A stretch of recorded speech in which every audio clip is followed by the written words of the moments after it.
बच्चों, कैसे हैं आप सभी? मैं आशा करती हूँ सभी लोग स्वस्थ और प्रसन्न होंगे।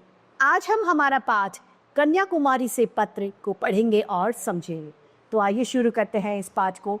ये है हमारा पाठ 6, कन्याकुमारी से पत्र। ये एक पत्र है। आइए इसे शुरू करें। विवेकानंदपुरम, कन्याकुमारी, तमिलनाडु, 629702, 7 अगस्त 2000। प्रिय प्रसाद, बहुत दिनों से तुम्हारा कोई पत्र नहीं मिला, कोई खबर नहीं मिली। तुम कैसे हो? मैं यहाँ कन्याकुमारी की यात्रा पर आया हूँ। मेरे शिक्षक यानी मेरे गुरु और सहपाठी यानी साथ में पढ़ने वाले यहाँ पर साथ। हम मुंबई गोवा होते हुए कन्याकुमारी पहुँचे। हमने कोंकण रेलवे की यात्रा की। यह एक अंतर्राज्यीय रेल मार्ग है। यह महाराष्ट्र से तमिलनाडु के बीच आने वाले राज्यों को जोड़ता है। मुंबई में हमने gateway of India, church gate, Jehangir art of gallery, Lakshmi मंदिर और हैंगिंग गार्डन देखे। मुंबई का जुहू बीच बहुत अच्छा है।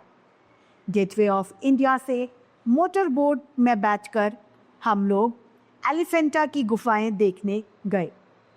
तारापुर में मछली घर भी देखने लायक है। चौपाटी के समुद्र तट पर घूमने का अलग ही मज़ा है। वह छोटा सा बीच लगता है मानो समुद्र शहर में आ गया हो, इतना सुंदर वो दिखाई देता है।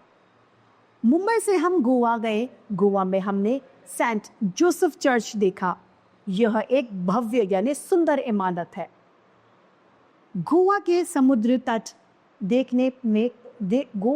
के समुद्र तट देश भर में प्रसिद्ध हैं।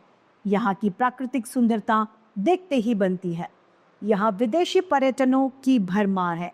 पर्यटक जो विदेश से घूमने के लिए आते हैं वे पर्यटक हैं। हमारी यात्रा का अंतिम पड़ाव कन्याकुमारी था। नारियल और ताड़ के पेड़ों की कतारें देखकर हम बहुत खुश हो गए। धान के हरे भरे खेतों के बीच मकान भी बहुत सुंदर दिखते थे। कन्याकुमारी भारत का दक्षिणी छोर है यानी दक्षिणी किनारा है। यहाँ 3 समुद्र का मिलन होता है। इसके दक्षिण में हिंद महासागर है, पूर्व में बंगाल की खाड़ी और पश्चिम में अरब सागर है। इन तीनों की जलधाराएं अलग अलग दिखाई देती हैं। इनकी रेत का रंग भी भिन्न भिन्न है। यहाँ सूर्योदय और सूर्यास्त का दृश्य हमने देखे। यह अनुपम दृश्य कन्याकुमारी में ही देखे जा सकते हैं, यानी ये जो दृश्य है सिर्फ कन्याकुमारी में ही देखने को मिलते हैं। यहाँ देवी कन्याकुमारी का एक मंदिर भी है। उन्हीं के नाम से कन्याकुमारी जगह का नाम पड़ा है। कन्याकुमारी के समुद्र तट से थोड़ी ही दूरी पर विवेकानंद शिला स्मारक है। यहाँ पर विवेकानंद जी की मूर्ति बनाई गई है। यहाँ स्वामी विवेकानंद की विशाल यानी बड़ी मूर्ति बनाई गई है, स्थापित की गई है। यहाँ हमने स्टीमर की यात्रा का मजा लिया। स्मारक के पास पहुंचकर बड़ी शांति मिलती है। यहाँ से लौटकर हमने गांधी मंडल देखा जो समुद्र के किनारे है।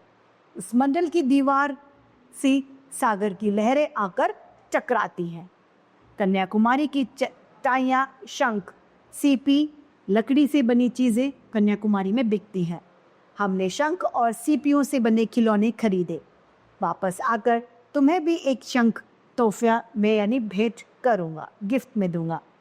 अब मैं पत्र समाप्त यानी खत्म करता हूँ, क्योंकि सुबह मुझे जल्दी उठकर कन्याकुमारी की सुंदर बोट हाउस की सैर करने जाना है। श्रीकांत, इंदौर, मध्य प्रदेश। तो इसी के साथ हमारा ये पाठ समाप्त होता है। मैं उम्मीद करती हूँ सभी को समझ में आया हो। आज के लिए इतना ही, फिर मिलते हैं। धन्यवाद।